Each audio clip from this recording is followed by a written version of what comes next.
Hi, lovely people. Josie here. How's everyone doing today? I'm doing well, and I'm also doing something a little bit spontaneous and a little different. I'm making a video, and this is just going to be a short one. I'm hoping to keep it under 10 minutes. We're going to take a look at a lovely article in this really cool old vintage Life magazine, the Memorial Edition, Memories of Marilyn. This is from August 17th, 1962. Can you believe that it's almost 60 years since this wonderful soul passed? Though, of course, she lives on eternally, doesn't she? In our hearts and in our minds. I just want to comment before I go to the article on this beautiful cover, and it's Marilyn in one of her very lovely chic ensembles from her incomplete last film that was called Something's Got to Give. I love the beret. She's just looking so lovely. All right, let's take a look at the article, shall we? And I loved this. It reminded me of Marilyn. I think she loved it too.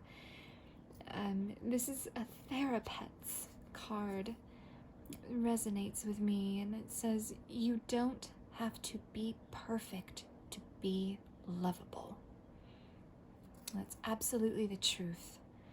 And I think a lot of us could hear that message, could use that message, right?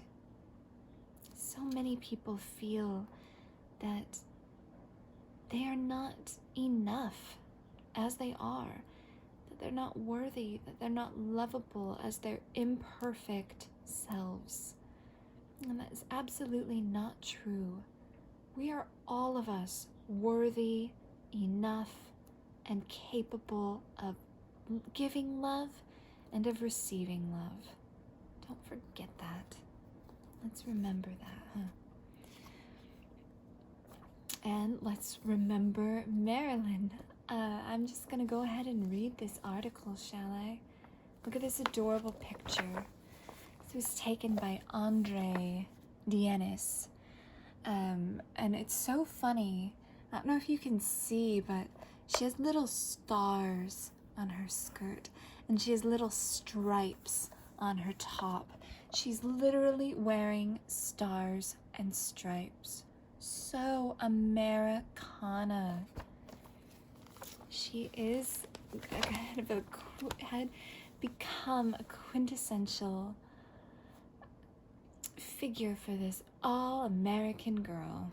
And here she is, barefooted in her stars and stripes. Of course, we know there was so much more to her than that image, right? Remember Marilyn. At the age of 19, Marilyn Monroe sat on a Hollywood highway to pose for a publicity picture. She already had the look of a girl who was made to be remembered. Her face and body seemed gilded by the sun. She gave warm life even to the cold coils of film. Later, when Marilyn became the world's reigning symbol of sex, there remained about her an air of decency and almost childlike innocence. Her death has diminished the loveliness of the world in which we live. Her life was filled with sadness, a bleak childhood, 3 unhappy marriages, her inability to have children. But for all her seeking, trying, hoping, and never finding, she has left us many beautiful images to remember.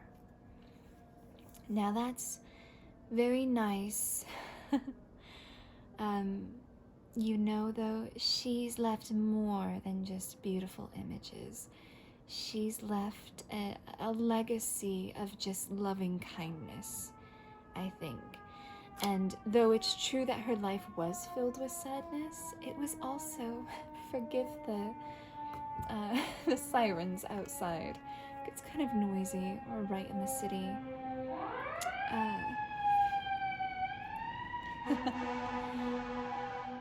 She also had a lot of joy in her life. Marilyn was really such a joyful person. She enjoyed life, she loved life, and it loved her back. She had her darker moments, of course she did. We all do. And she really struggled with depression, anxiety, her self-worth, and her self-love that manifested in a lot of different ways. But, you know, it isn't all gloom and doom, right? No, not at all. Oh, here's some great pictures. April 1952, and of course this is a recognizable image. This was her very first Life cover. Her star was rising, right? Very Americana sex symbol Marilyn there. Here's another Andre photo at the beach, July 1950. This is such a gorgeous and exuberant image. I love it. And it really shows off her posing skills. I mean, damn, look at those angles. She was a master at posing. She had such grace and strength. And here is July 1962. Look how youthful. Of course, they put these two photos together because they're so similar in composition. And in both, she has just this exuberant, youthful joy.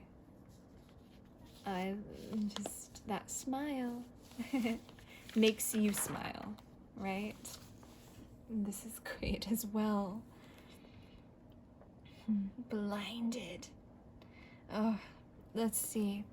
Marilyn said that it was icy cold when she sang "Do It Again" for the US troops in Korea, but she recalled only the warmth she felt in their response and joy in it.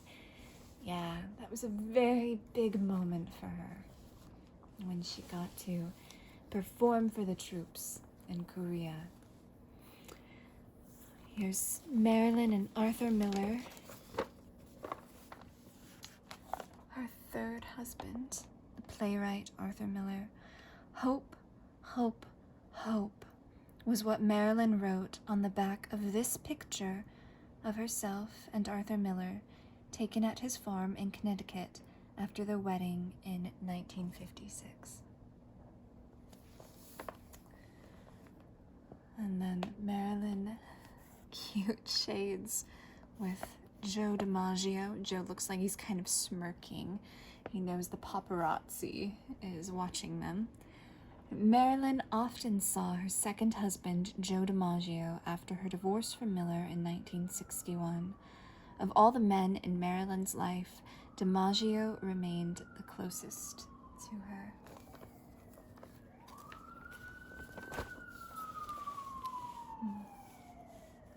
You know, I'm nearly to 10 minutes now, so I'm gonna go ahead and call this part 1.